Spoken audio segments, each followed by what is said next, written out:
pessoal, vamos falar hoje sobre o que foi tratado do PET de Filosofia, segundo ano, e que tratamos dois conceitos importantes na história da filosofia, que são eles o ceticismo e o dogmatismo. Se você quiser saber sobre isso com mais detalhes, clique no card acima ou na descrição do vídeo abaixo, que eu fiz um vídeo falando com mais detalhes sobre esse assunto. Vamos agora responder as questões? Bora lá? A primeira delas é uma questão bastante objetiva, né, que diz o seguinte: entre os filósofos abaixo, qual pode seguramente ser considerado um cético? Aí temos as 5 opções, né, história da filosofia e tal, com base no que a gente já viu e tal, inclusive está no texto aí, né, de apoio, né, do PET.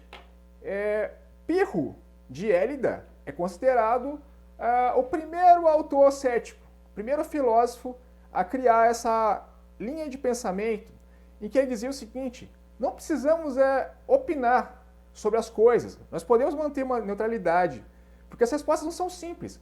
Quando a gente dá as respostas sobre as coisas e tal, assim, de uma forma não refletida, podemos chegar a ideias equivocadas sobre um problema. E ele dizia, portanto, que eu não preciso opinar para nada. Inclusive, aí tem uma teoria, né, da felicidade, que ela é fundada na ideia da ataraxia, na ideia de que você não deve deixar se abater diante das coisas que acontecem na sua vida, porque a única certeza da vida é que não existe verdade para nada, tudo é relativo e tal, de modo que não adianta se estressar, você não sabe o que vai acontecer diante de um problema. Então, ele propõe que a gente tenha que ter uma diferença diante das coisas que acontecem com a gente. Portanto, Pirro é o primeiro cético. Há de se salientar também, pessoal, que Hume é um autor cético moderno e está aí entre as opções. Do meu ponto de vista, ele também poderia ser considerado seguramente um autor cético. Ele duvida, inclusive, que o Sol vai nascer amanhã, porque pode ser que não aconteça, né? O método científico dele se fundamenta nisso.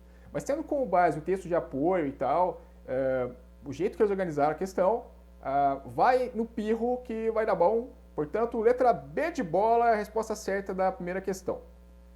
Vamos para a 2? A 2 tem ali um fragmento, né, que diz o seguinte: Pirro de Élida é considerado o fundador do ceticismo. Esse filósofo não escreveu nenhum livro e temos poucas informações sobre sua vida, e as que temos não é possível saber ao certo em que medida são verdadeiras.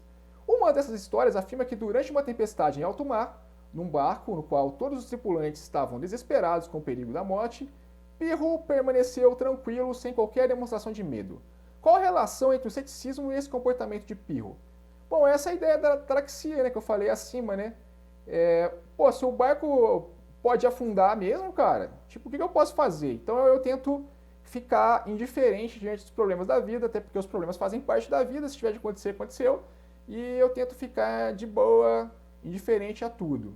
Vamos lá para as alternativas, ver qual que está certa? Letra A epoqué do cético leva a indiferença em relação a tudo e assim a tranquilidade. Como eu disse acima, né, essa ideia, né, do ceticismo dele tem a ver com a indiferença em relação a tudo, porque eu não tenho controle, e se eu ficar de boas, eu vou ter paz de espírito. Portanto, a letra certa é a letra A. Letra B, o cético tem um problema cerebral que o impede de sentir medo. Cara, como assim? Ceticismo é uma doença, tem que tratar, tem que tomar remédio? Não, isso daí é uma zoeira, tá, pessoal? Letra C, o cético é uma pessoa que já nasce tranquila com a capacidade natural de se afetar. O ceticismo é uma disciplina, né? É uma ideia de que, de uma forma refletida, você tenta se orientar no mundo e ficar mais tranquilo, né? Você tem uma paz de espírito e também você consegue entender o mundo de uma forma melhor, né? Isso tudo é uma disciplina. Então, isso é refletido, isso é racional, então não é a pessoa que tem a qualidade natural de não se afetar. Letra D, o cético acredita que o pior no que acontece. Como eu disse, né, o ceticismo é uma doutrina refletida e ela parte de outro pressuposto, ao contrário disso, né? Eu não devo acreditar em nada, assim, que ainda não aconteceu, e mesmo que aconteceu, pode ser que dê zebra e tal. Então, o cético é aquele cara que pensa que tudo pode dar ruim sim, e assim ele se previne, né, se blinda diante das possibilidades ruins da vida, e ele consegue viver melhor, beleza? Por eliminação, aí tá errada, né? Então, resumindo, correta a letra A. Vamos para 3 agora, pessoal? Vou ler aqui a questão. Cite exemplos de comportamentos e formas de interpretação da realidade que se inspiram no dogmatismo. Pessoal, o dogmatismo é uma doutrina que é o contrário do ceticismo, né? Se o cético duvida da possibilidade de existir qualquer verdade, o dogmático fala que não, é possível sim se ter verdade, e isso inclusive foi usado de forma pejorativa, né, por pessoas que eram contrárias a essa ideia, né, e é caracterizado como um dogmatismo, por exemplo, a religião, né, você tem aquele livro sagrado que você vai orientar suas ações por ali, e é um texto ali rígido, né, de ideias ali, que elas são fixas, cheio de verdades, né, e o cético é o contrário disso, né. Então é um dogmatismo, né? Você seguir uma doutrina religiosa ao pé da letra é um dogma, né? O que lá o padre, o pastor está falando é um dogma rígido ali e tal. Então é uma forma de dogmatismo. Uma outra forma de dogmatismo que você usa no dia a dia também, por exemplo, é a astrologia, né? Que você vai ver se vai dar certo sua relação no mapa astral, que você vai ver o signo lá para ver se bate o comportamento lá e tal. E isso é rígido, isso é fixo. Tipo, o céu rege a sua vida. Então, isso daí também é uma forma de dogma. Mas existem também dogmas refletidos, né, científicos e tal, como, por exemplo, o positivismo, né, que é uma doutrina que surge na época do iluminismo lá e tal, e esses caras partiam do seguinte pressuposto: eu conseguiria chegar a verdades absolutas, tal qual a matemática dentro do campo das humanidades, né? E o iluminismo parte desse princípio. Então, o Comte, né, que é o cara que criou o positivismo, ele parte dessa ideia de que é possível sim chegar a verdades absolutas sobre algum problema. E eles achavam que, inclusive, que poderiam, em algum momento, saber tudo sobre todas as coisas. Uma outra forma também, pretensamente científica, que é um dogma, seria a psicanálise, né? Que Freud cria uma teoria rígida ali que vai explicar o comportamento humano independente de onde a pessoa nasceu, né? Da cultura dela e do tempo dela.